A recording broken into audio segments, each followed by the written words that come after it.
She thought it was just a nap, but she woke up to a nightmare. A struggling single mom falls asleep on a stranger's shoulder during a flight.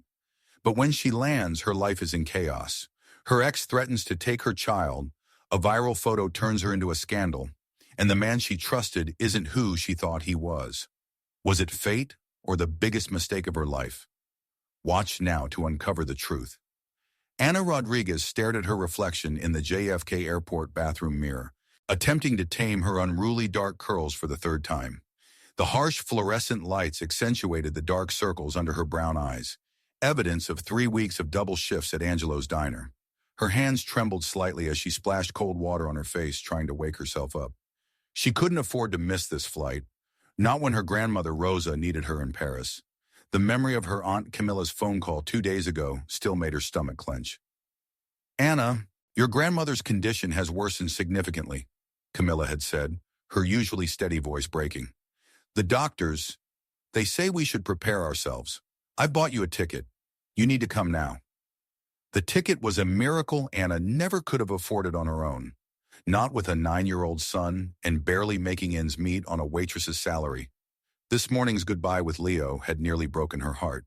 Her son had clung to her at the front door, small fingers gripping Anna's worn denim jacket. "Mommy, why can't I come with you?" Leo had asked, his big brown eyes filling with tears. "Promise you'll video call every day." Anna had knelt down, pulling him close, breathing in the familiar scent of his strawberry shampoo. "Every single day, baby, I promise. And I'll bring you back something special from Paris." She had tried to sound excited, to make it an adventure rather than the painful reality that this might be a final goodbye to a grandmother Leo barely remembered. Daniel, her ex-husband, had stood in the doorway, arms crossed, jaw tight. Their divorce 3 years ago had left deep scars, but he was still Leo's father, and right now her only option for childcare. "I'll take good care of him," he'd said stiffly, as if reading her thoughts. "Just keep in touch." The unspoken tension between them was heavy, the same tension that had eventually torn their marriage apart. Final boarding call for Flight AF-23 to Paris, Charles de Gaulle. The announcement jolted Anna back to the present. She grabbed her worn leather bag and rushed through the terminal, her sensible flat slapping against the polished floor. Her heart pounded as she weaved through the crowd, murmuring apologies as she bumped into fellow travelers. She reached the gate just as the attendant was preparing to close the door. "Wait, please," she called out, waving her boarding pass. The attendant's initial frown softened at Anna's obvious distress, and she quickly scanned the ticket. "Hurry along, dear. You're in 24 degrees Celsius." Anna practically stumbled down the jet bridge trying to catch her breath. Inside the plane, she made her way down the narrow aisle, apologizing as she bumped into seated passengers with her bag. When she reached row 24, she stopped short. A man in an impeccably tailored navy suit occupied the window seat, his attention focused on a leather-bound book. Even seated, she could tell he was tall, with broad shoulders and dark hair threaded with silver at the temples. As she struggled to lift her bag into the overhead compartment, her arms trembling from exhaustion, the man looked up. The book in his hands was a well-worn copy of The Great Gatsby, a novel she used to teach before Leo was born. "Please, allow me," he said, standing in one fluid motion. His voice carried a slight British accent, and his striking green eyes met hers with unexpected warmth. He easily lifted her bag, their fingers brushing momentarily, sending an unexpected current through her tired body. "Thank you," Anna managed, sliding into her seat. She was suddenly acutely aware of her simple jeans and faded sweater next to his obvious luxury. "I'm not usually this," she gestured vaguely, unsure how to explain that she was normally more put together, even if that hadn't been true for quite some time. "Elliot Hayes," he introduced himself with a gentle smile that softened his serious features. "And no explanation needed. Long day?" "Long month," Anna replied, attempting a small smile. The flight attendants began their safety demonstration, their practiced movements barely registering in her exhaustion-clouded mind. As the plane taxied and took off, Anna tried to focus on the city lights below, but her eyelids grew heavier. Weeks of overtime shifts, arranging Leo's care, and worrying about her grandmother had finally caught up with her. She fought to stay awake, not wanting to seem rude to her seat companion, who had been nothing but kind. "It's a long flight," Elliot said softly, noticing her struggle. "Get some rest. I promise not to be offended." His voice reminded her of the audiobooks she sometimes played for Leo at bedtime. Warm, cultured, and oddly comforting. Anna meant to thank him, but the words never made it past her lips. The gentle hum of the engines, the darkness outside the window, and the warmth of the cabin conspired against her remaining consciousness. Her head gradually tilted to the side until it found rest on something firm yet comfortable. Elliot's shoulder. In her last moments of awareness, she thought she should move, apologize. But exhaustion won. She didn't feel the gentle way Elliot shifted slightly to make her more comfortable. She didn't notice when he carefully draped his suit jacket over her as the cabin cooled. And she certainly didn't see the way he signaled the flight attendant to hold off on dinner service, ensuring her sleep wouldn't be disturbed. What she also didn't know was that Elliot Hayes, CEO of Hayes International Holdings and one of London's most sought-after bachelors, had just canceled his dinner meeting in Paris with a quick email. For the first time in years, his meticulously planned schedule suddenly seemed less important than ensuring the sleeping woman beside him got the rest she so clearly needed.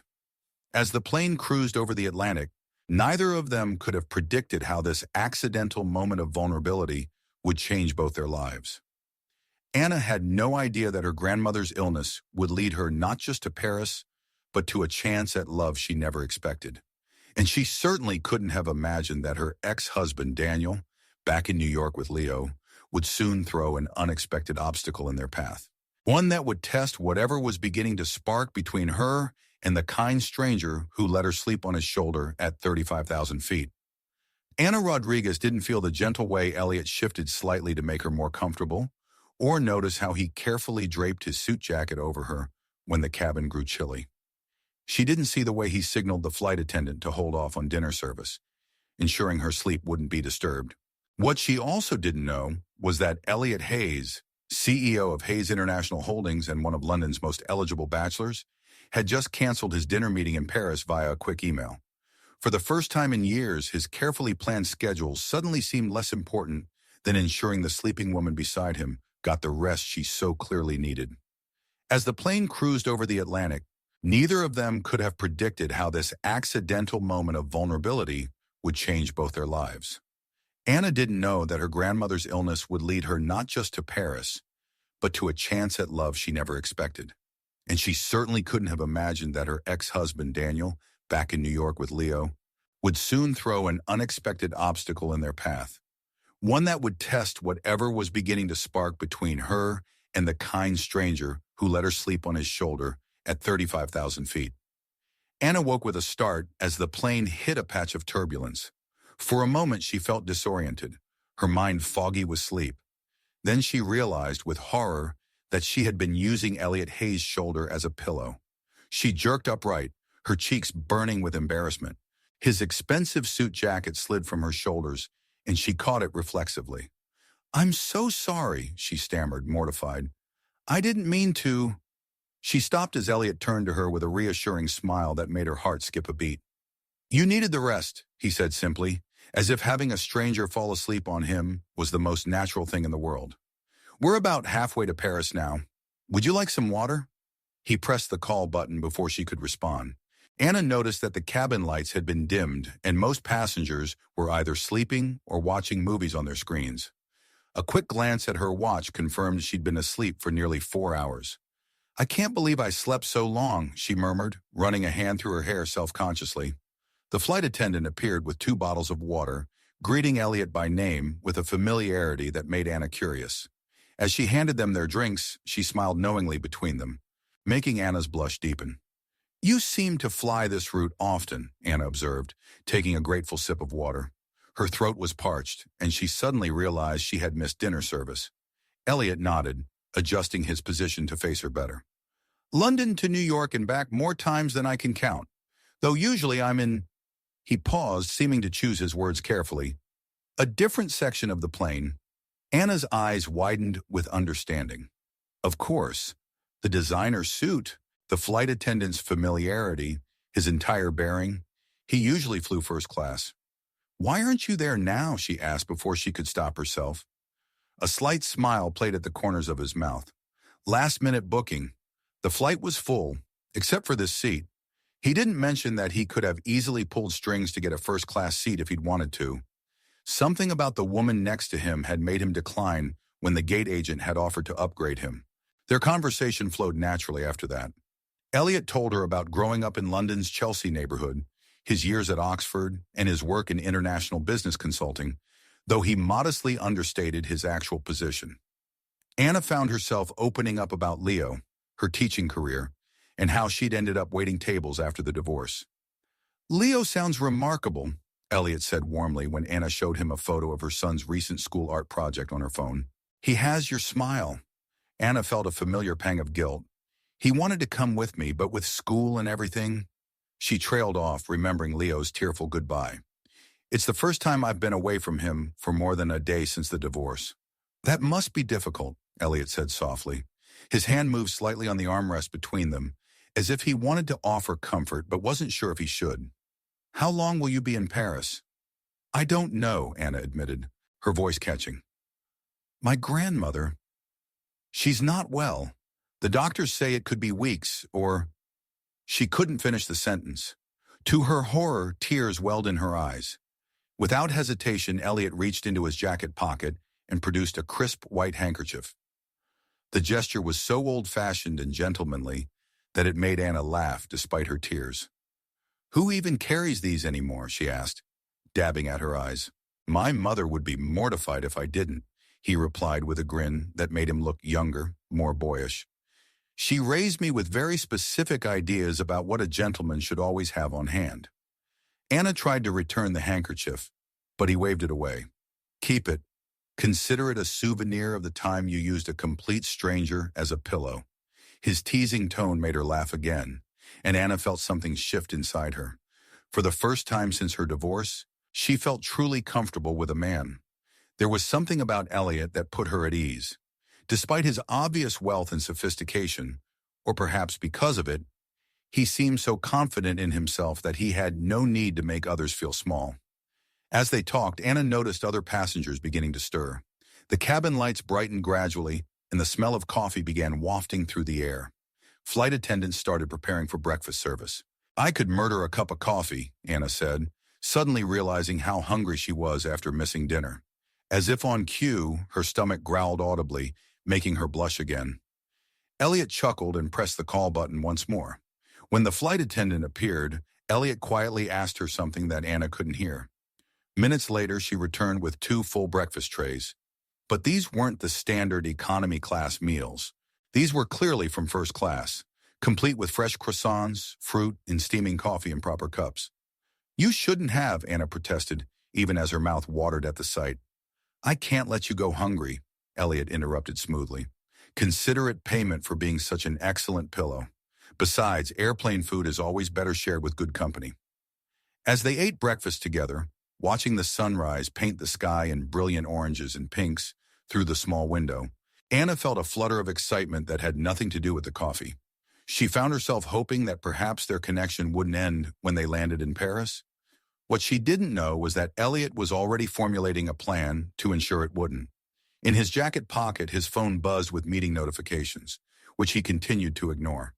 For the first time in his highly structured life, Elliot Hayes was choosing to let fate, in a chance encounter with the sleeping stranger, take the lead. The plane landed at Charles de Gaulle Airport under a cloudy Parisian sky. As they waited to disembark, Elliot helped Anna retrieve her bag from the overhead compartment. "Let me give you my card," he said, reaching into his suit jacket. "Perhaps we could have coffee while you're in Paris." Anna's heart fluttered as she accepted his business card, her eyes widening slightly as she read his title.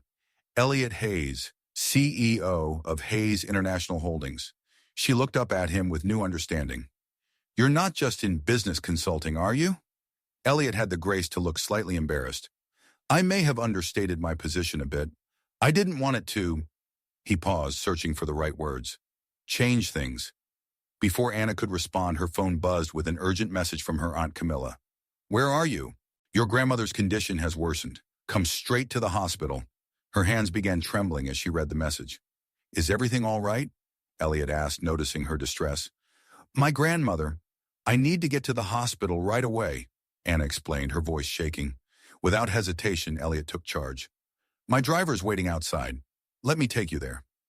Seeing her hesitation, he added, Please, it's the least I can do.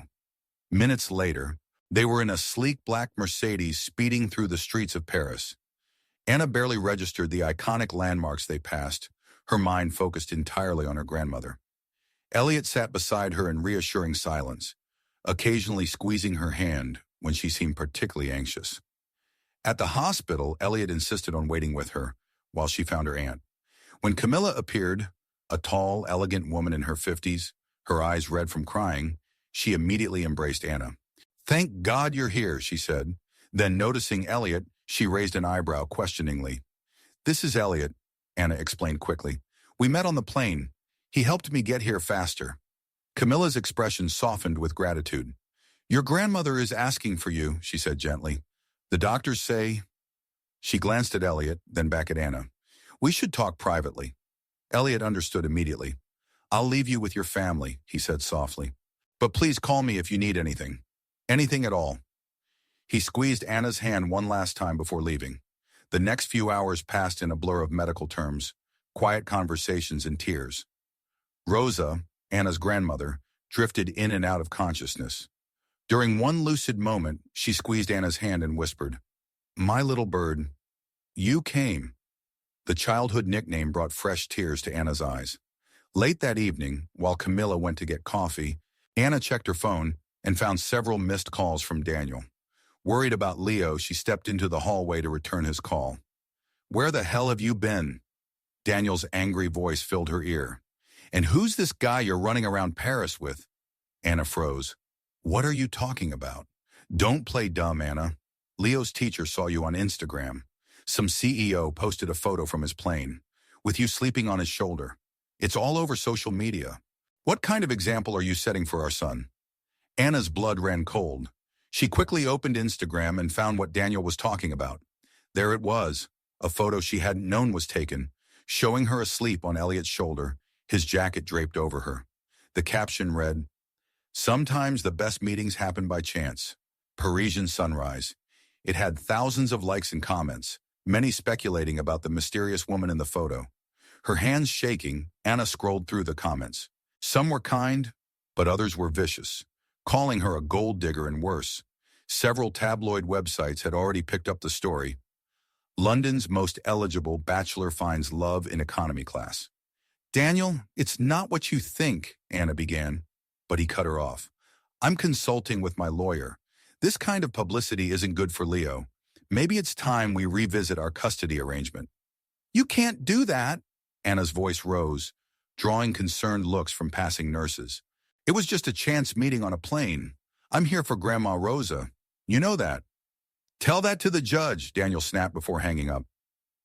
Anna leaned against the wall, her legs weak. How had everything spiraled so quickly? She opened her messages to text Elliot, to ask him to take down the photo, but stopped when she saw he'd already sent her several urgent messages. Anna, I'm so sorry. My PR team posted that photo without my knowledge. I've had it taken down, but the damage is done. Please let me explain. Can we meet? I never meant for this to happen. Just then, Camilla burst out of Rosa's room. Anna, come quick! Anna rushed back inside to find doctors surrounding her grandmother's bed, the machines beeping urgently. Time seemed to slow as she watched them work, her world narrowing to the sound of her own heartbeat and the desperate prayer repeating in her mind. Please, not yet, not like this. Standing in that sterile hospital room, watching her grandmother fight for life, Anna felt everything slipping away. Her chance at romance with Elliot, possibly even custody of Leo. How had a simple nap on a plane turned her entire world upside down in less than 24 hours? The doctors worked swiftly, speaking rapid French that Anna couldn't fully understand. After what seemed like hours but was probably only minutes, the chief physician turned to them with an unexpected smile. She's stabilized, he announced in accented English. The new medication is working. Your grandmother is stronger than we thought. Anna's legs gave out, and she sank into the nearest chair, relief washing over her in waves. Camilla hugged her tightly, both of them crying tears of joy. When they were finally allowed back at Rosa's bedside, Her grandmother was awake and more alert than she'd been in days. "You brought me luck, my little bird," Rosa whispered, squeezing Anna's hand. "But why do you look so troubled? This old woman isn't going anywhere just yet." Anna struggled to catch her breath. "As for this Elliot of yours, where is he now?" "I don't know," Anna admitted. "Everything happened so fast." A gentle knock at the door interrupted them. Elliot stood in the doorway, still in his suit from the plane, but looking somewhat disheveled, as if he'd been running his hands through his hair repeatedly. In his arms was an enormous bouquet of fresh flowers. "I'm sorry to intrude," he said softly. "I've been in the waiting room for hours. The nurses finally took pity on me and told me your grandmother was better." He looked directly at Anna. "I couldn't leave without making things right." Rosa's eyes sparkled with interest. "Camilla," she said suddenly, "I think we need coffee. Lots of coffee." Camilla, hiding a smile, helped Rosa sit up and followed her cue, leaving Anna and Elliot alone. "Anna, I'm so sorry," Elliot began, placing the flowers on a nearby table. "I had no idea my team would do that. They're used to managing my public image, but this crossed a line. I've personally fired the person responsible." "It's not just about the photo," Anna said, her voice trembling. "Daniel is threatening to take Leo away. My whole life I've tried to be the perfect mother, to never give him any ammunition against me, and now—" "Stop," Elliot said firmly, crossing the room to take her hands in his. "I've already handled it." Anna's breath hitched. "What?" "My legal team contacted Daniel an hour ago. They explained that if he pursues any custody changes based on that photo, he'll face a massive lawsuit for defamation and emotional distress. They also reminded him that attempting to use social media speculation to separate a mother from her child wouldn't look good to any judge." Anna stared at him in disbelief. "You did that for me?" "I'd do a lot more than that," Elliot said softly. "Anna, I know we've only known each other for a day, but sometimes a day is all it takes to know something is special." He reached up to brush away a tear from her cheek.